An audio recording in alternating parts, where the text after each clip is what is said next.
હવે અહીંયા છે ને બે અંકોની એક સંખ્યા અને તેના સંખ્યાના અંકોની અદલાબદલી કરતા મળતી સંખ્યાનો સરવાળો 66 છે. તો તે સંખ્યાના અંકોનો તફાવત 2 હોય તે સંખ્યા શોધો. આવી કેટલી સંખ્યાઓ છે એવું આપણને કહ્યું છે. કેટલા અંકોની સંખ્યા કીધી છે? 2 અંકોની. હવે છે ને આની અંદર એક વસ્તુ સમજો. પહેલા એક સંખ્યા ધારો કે 54 છે, એની અદલાબદલી કરીએ તો શું થાય છે? 45. બરાબર છે. હવે જોજો, આને આપણે ગણિતિકીય સ્વરૂપમાં વિસ્તૃત સ્વરૂપમાં લખીએ. આ 4 છે, એકમનો અંક છે 4, દશકનો અંક એટલે 50. 50 એટલે 10 ગુણ્યા શું થાય? 5. અને આ શું રહે? 4. હવે 5 માટે હું લઈ લઉં y ને આના માટે હું લઈ લઉં x. તો મારી સંખ્યા કઈ થઈ ગઈ? 10y અને આ બે અંકની સંખ્યા આ સ્વરૂપમાં હોય. સંખ્યાની અદલાબદલી કરીએ તો શું આવશે? 40 વત્તા તો 10 ગુણ્યા 10 ચોક એટલે 10 અને આની જગ્યા પર શું લઈશું? x. નાની જગ્યા પર આ શું થઈ ગઈ? જો સંખ્યાના સ્થાનની અદલાબદલી કરીએ એટલે જે એકમમાં હતું દશકમાં હતું તો જો આ બે રકમ બની. અને આ જે બે રકમ હોય ને સંખ્યાની અદલાબદલી કરતા મળતી સંખ્યા, એનો સરવાળો કરો ને એ 11 વડે ભગાય. કોના વડે ભાગી શકાય? પૂછાય MCQ માં કે એનો સરવાળો કરીએ તો એ સંખ્યા જે મળે કેના વડે ભાગી શકાય? અને બાદબાકી કરીએ તો 9 વડે ભાગી શકાય. સરવાળો કરે તો 11 અને બાદબાકી કરીએ તો 9 વડે ભાગી શકાય. આ શું થયું? 1 માર્કનો ક્વેશ્ચન આન્સર. સંખ્યા કેવી રીતે બને છે ખ્યાલ આવ્યું તમને? હવે આપણે જોઈએ આગળ.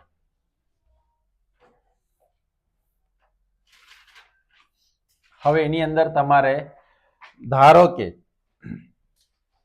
સૌથી પહેલા લઈશું આપણે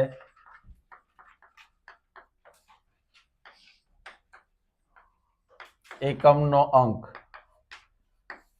x અને દશકનો અંક શું લઈશું? y. તો આપણી મૂળ સંખ્યા દશકનો અંક હતો એટલે 10y થશે. આ સંખ્યા કેવી રીતે બની ગઈ બધાને ખ્યાલ આવી ગયું? એકદમ જોરદાર.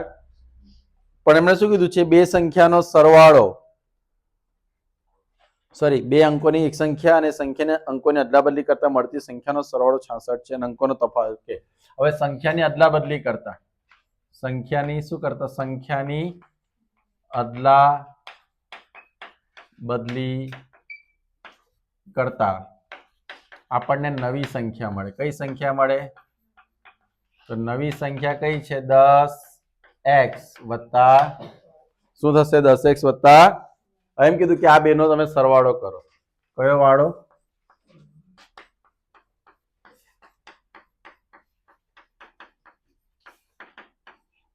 તો 66 મળે છે.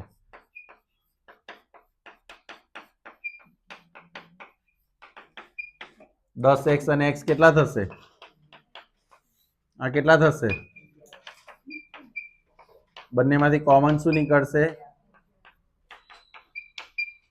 તો x પ્લસ વાય બરાબર 66 ના છેદમાં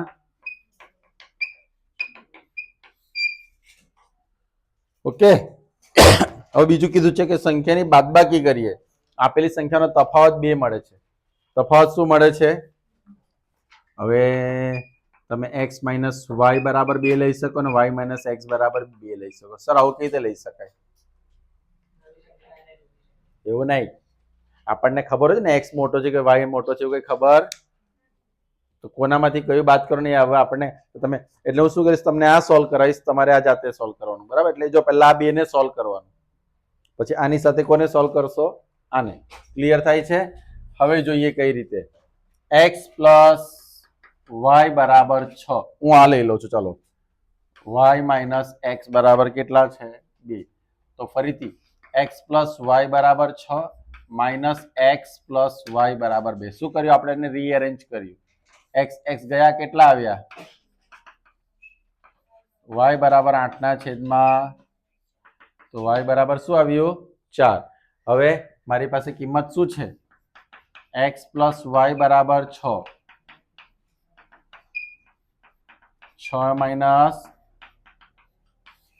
આન્સર શું આવ્યો? આ આપણો જવાબ નથી, આપણો જવાબ તો મૂળ સંખ્યા આ છે, મૂળ સંખ્યા કઈ 10y વત્તા 10 y શું આવ્યું?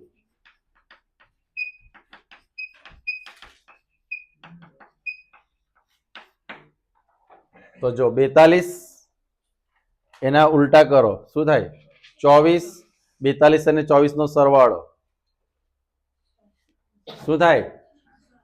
66 થાય. શું થાય? બીજું 4 વત્તા 2 કરો, 4 માંથી 2 બાદ કરો, સમજ પડે છે? પછી તમારે જો આ લઈને જાતે કરવાનું છે, આ અને એમાં તમારો જવાબ શું આવશે? અહીંયા 24 આવશે. એટલે તમારી ઓરિજિનલ સંખ્યા 42 છે ને અદલા બદલી વાળી સંખ્યા કઈ છે? 24 છે. પેલામાં 24 અને શું આવશે? 42. ચાલો આ એક દાખલો સમજ પડી ગઈ બધાને? હવે તમારા ટેક્સ્ટ બુકમાં આવો સેમ દાખલો સ્વાધ્યાય 3.3 સ્વાધ્યાય 3.3 નો પ્રશ્ન ત્રીજો શું કહે છે? બે અંકોની સંખ્યાનો સરવાળો 9 વળી સંખ્યાના 9 ગણા કરતા મળતી સંખ્યા એ અંકોની અદલા બદલી કરતા મળતી સંખ્યા કરતા 2 ગણી છે તો સંખ્યા શોધો. હે પ્રભુ, હે જગન્નાથ. આપણે સૌથી પહેલા તો શું ધારો? ધારો કે એકમનો અંક કયો? શું લઈશું? x. અને દશકનો અંક કયો થશે? y. પછી શું કહ્યું છે આપણે? મૂળ સંખ્યા. મૂળ સંખ્યા કેવી રીતે મળશે? 10y વત્તા નવી સંખ્યા પણ લઈ લઈએ. નવી સંખ્યા કેવી રીતે મળે? સંખ્યાને અદલા બદલી કરતા 10x વત્તા, બરાબર છે. બીજું તમને એમ કહ્યું છે કે બે એમ કીધું આના 9 ગણા આના 2 ગણા બરાબર છે. આના 9 ગણા આના 2 ગણા બરાબર છે. એટલે 9 ગુણ્યા મૂળ સંખ્યા બરાબર 2 ગુણ્યા કેવી સંખ્યા? તો 9 ગુણ્યા મૂળ સંખ્યા એટલે 10y વત્તા x અને 10x વત્તા તો 90y વત્તા થયું આટલું. હવે શું કરીશું? આ બંને પદને પેલી બાજુ લઈ જઈએ. પહેલા લખી દઈએ 20x વત્તા 2y minus 90y minus 9x. સરે શું કર્યું? આને અહીંયા લઈ ગયા, આને અહીંયા લઈ ગયા એટલે બંનેની સાઈન માઇનસ થઈ ગઈ. 20x માંથી 9x ગયા, કેટલા આવશે? આમાંથી આ જશે 88y. કેટલા y? તો 11 કોમન, તો x ઓછા 11 પેલી બાજુ ગયા, x ઓછા 8y બરાબર 0. તો x બરાબર કેટલા આવશે? આ આપણને મૂકવા માટે કામ લાગશે. x કઈ મેથડ આમાં છે? લોપની રીત છે. તો x - 8y રવા દઈએ. પછી બીજું તમને શું પૂછ્યું છે અંદર? શરૂઆતમાં જ કીધું કે બે અંકોની બે સંખ્યાના અંકોનો સરવાળો એટલે x વત્તા y. x વત્તા y કેટલા આપ્યા છે તમને? 9. આ નંબર 1, આ નંબર બંનેમાં x સમાન છે અને પણ નિશાની સરખી છે x ની પ્લસ પ્લસ. તો હું શું કરીશ? બાદબાકી કરીશ ને આ પદના. તો બાદબાકીમાં માઇનસ માઇનસ અને અહીંયા આ ગયું માઇનસ કેટલા y? 9y minus 9. બંનેમાંથી માઇનસ ગયા, 9 ના છેદમાં 9. તો y બરાબર કેટલા આવ્યા? Okay good. હવે મારી પાસે x પ્લસ y બરાબર શું છે? 9 છે. y ની કિંમત શું આવી? 1. તો x કેટલા આવ્યા? મારી મૂળ સંખ્યા હવે શોધવાની. મૂળ સંખ્યા શું છે? 10y વત્તા ઓકે y ની કિંમત શું છે? x ની કિંમત શું છે? 10 એકા, એ તો ખબર છે ને? Very good. કેટલો જવાબ આવ્યો? 18. બરાબર. 8 અને 1 નો સરવાળો કેટલો થાય છે?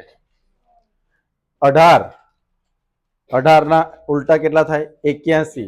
એ બે નો સરવાળો કેટલો થાય? કેટલા થાય? કેટલા થાય? 99. બરાબર ને? એ 11 વડે ભાગી શકાય? બાદબાકી કરો. 81 માંથી 18 બાદ કરો.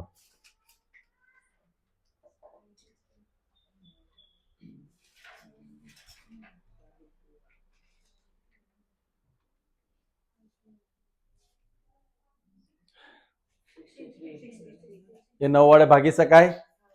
સમજ પડી ને? આ બધા તાળા મેળવવાની પદ્ધતિઓ છે. તો આ તમને ખબર પડી કે બે સંખ્યાના અંકોની અદલા બદલી કરતા. હવે આને મારે પાવરફુલ કઈ રીતે કરવાનું? પ્રેક્ટિસ બુકમાં બી આવો કોઈ ક્વેશ્ચન હોય તો મારે કરી નાખવાના.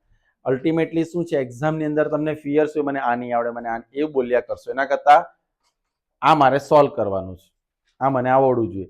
એટીટ્યુડ આવો રાખવાનો ભણવા માટે. તો તમે પોઝિટિવ. તમે શું કરો? પછી કરા. હવે તો 1.5 મહિનો જ બાકી. હવે એ પછી ક્યારે આવશે? વેકેશનમાં? હમણાં જ કરો. ઓકે, ચાલો તો.